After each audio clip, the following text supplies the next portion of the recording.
Olá, eu sou a Casey Brasil, estudante de licenciatura em Biologia do Instituto Federal Fluminense, Campus Cabo Frio. E hoje eu vou falar sobre os aspectos gerais da parede celular. Esse vídeo é produzido todo com base num artigo que vai estar disponível o link para acessar, para ler na íntegra, no final dessa apresentação, tá bom? Como é possível estudar as células? A invenção do microscópio no século XVI revolucionou a ciência, e foi a partir da sua invenção e do interesse científico que foi possível que pesquisadores observassem mais de perto as coisas nunca antes observadas. Um desses pesquisadores foi o Robert Hooke, que teve a oportunidade de observar os espaços vazios nas finas fatias de cortiça. Para quem não sabe, cortiça é aquele material que utiliza para fazer rolha de vinho, ou então as rolhas para fechar azeite, e até mesmo aqueles quadros que a gente consegue utilizar com taxinhas para prender os avisos. Ele percebeu que essas fatias finas de cortiça eram contidas por paredes e chamou de células ou poros. Essa parede celular, ela é formada pelo quê? Ela é formada por um esqueleto hidrostático à base de polissacarídeos e elas são altamente dinâmicas e se adaptam às mudanças necessárias ao desenvolvimento da planta. Para quem está perdido, os polissacarídeos são as cadeias de monossacarídeos, que por sua vez são carboidratos. A maioria das paredes celulares são compostas por uma estrutura de microfibrilas de celulose, que são reticuladas entre si por heteropolissacarídeos. A gente consegue ver as microfibrilas aqui, que são esses conjuntos tubulares azuis reticulados às polissacarídeos de matriz, que são as hemiceluloses e as pectinas. Dentre as funções da parede celular, a gente consegue citar o reservatório de carbono, sustentação, proteção celular, comunicação de célula a célula, adesão e proliferação celular. Os ingredientes são os polissacarídeos da parede celular, a celulose, o caloso, as pectinas e as hemiceluloses. A celulose é um homopolissacarídeo linear formado por resíduos repetidos de glicose, que formam microfibrilas longas e rígidas, e são interligadas por hemiceluloses e pectinas. Ela é sintetizada na membrana plasmática pelo complexo celulose-sintase, o CCS. A calose também é um homopolissacarídeo linear composto por resíduos repetidos de glicose e é encontrado apenas em células especializadas, como as células de crescimento de ponto, tubos polínicos, estômatos, plasmodesmos, entre outras. Ela é sintetizada na membrana plasmática. As pectinas são uma classe diversificada e altamente complexa de polissacarídeos enriquecidos em ácido galacturônico, o GALA. Elas podem enrijecer a matriz da parede e controlar a flexibilidade da parede celular. As hemiceluloses são carboidratos comuns nas plantas. São polímeros que contêm hexoses, pentoses e ácidos urônicos.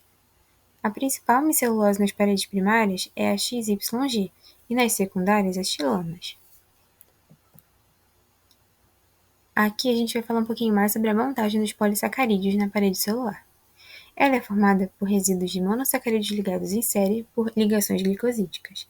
Alguns açúcares ativados são transportados para o lúmen do Golgi ou para o retículo endoplasmático. A gente pode ver isso um pouco melhor nessa imagem. A gente consegue perceber o transporte de açúcares NDP, que são os nucleosídeos fosfatos, do citosol, que é essa parte verde mais clara em cima, para o lúmen do Golgi. Os GTs, que são as glicosiltransferases, e a gente vamos ver quais são.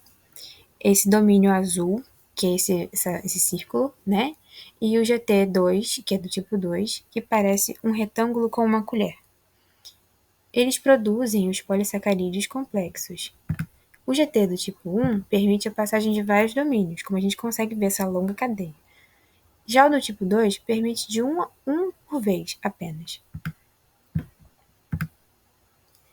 Ambas podem reticular microfibrilas de celulose e transmitem instabilidade biomecânica à parede celular.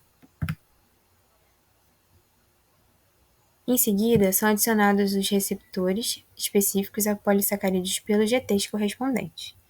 Esse transporte é facilitado pelos NSTs, que são os transportadores de nucleotídeos por açúcares, que a gente consegue ver que é esse retângulo quadrado, né, verde, logo do lado esquerdo da imagem.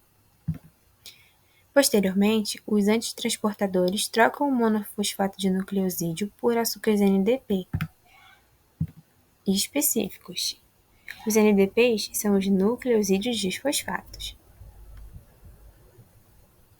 De dentro para fora, a secreção de polissacarídeos. Os polissacarídeos montados no Golgi e complexos proteicos se tornam ativos na membrana plasmática. Eles precisam passar para a superfície celular. Sendo assim, são secretados em forma de vesículas do revestimento que caminham pela rede trans-Golgi e se fundem às membranas. A gente consegue ver isso nessa imagem aqui. Tá vendo que tem vesículas logo do lado esquerdo? E aí, uma dessas é a organela positiva para exocisto, que é EXPO, que está logo do lado esquerdo. Ela está transportando um pouco desse material para o lado de fora. Agora a gente vai falar sobre a síntese da calose. Ela é produzida em locais específicos durante a formação da placa celular nos plasmodesmos. E também ela pode ser produzida por conta do estresse ambiental. As GSLS, que são as glucanosintases, utilizam a UDP-glicose, que é exatamente esse hexágono que a gente está vendo embaixo da imagem, como substrato para sintetizar a calose, e várias proteínas auxiliares e também a sacarose sintase auxiliam no funcionamento e transporte e na atividade dos GSLs.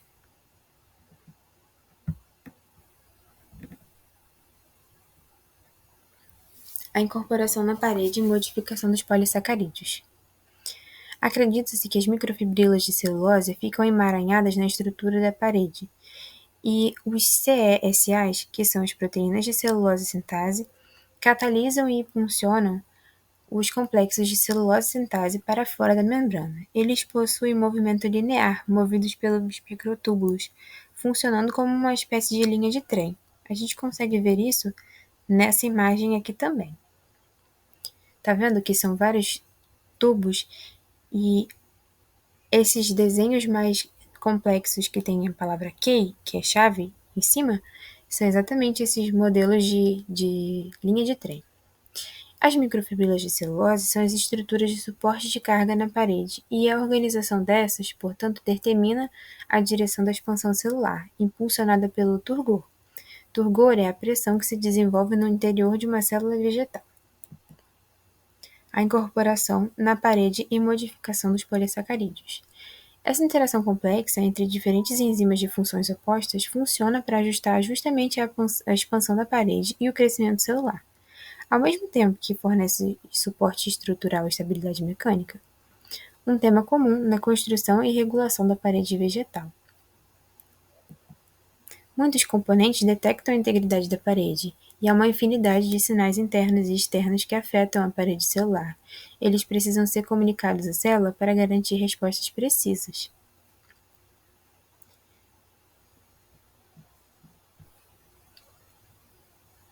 Mesmo tendo conhecimento muito grande e uma investigação tão grande quanto sobre a parede celular, muitas áreas parecem ser meio indefinidas, né? Mal estudadas ainda.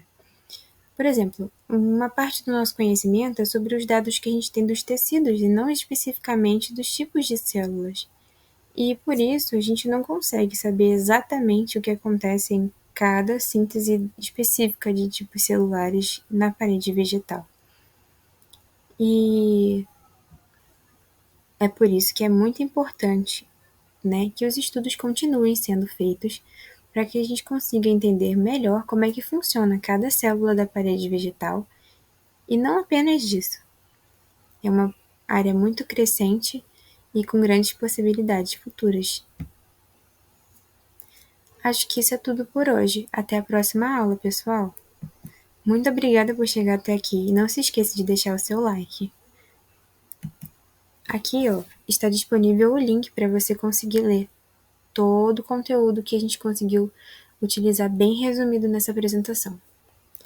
Para você que se perdeu no meio da apresentação por causa das siglas, aqui a gente também tem a lista delas. Ficou com dúvida? Entre em contato. Eu te respondo assim que eu puder. Tchau, tchau!